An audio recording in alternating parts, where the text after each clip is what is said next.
खाने के लिए शुक्रिया।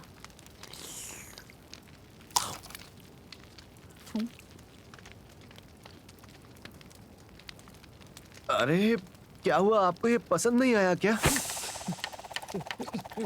मुकौदा, मुकौदा, एक और मिलेगा क्या प्लीज? मुझे भी थोड़ा और चाहिए। अगर थोड़ा बचा है तो मुझे भी।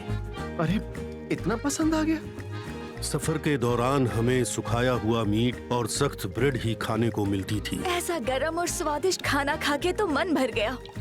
ये सुनकर बहुत खुशी हुई। इस सूप की वजह से तो मुझे ऐसा महसूस हो रहा है कि मैं और ताकतवर हो गई हूँ। हाँ सच में मेरी भी थकावट गायब हो गई। अच्छी बात है, अच्छी बात है।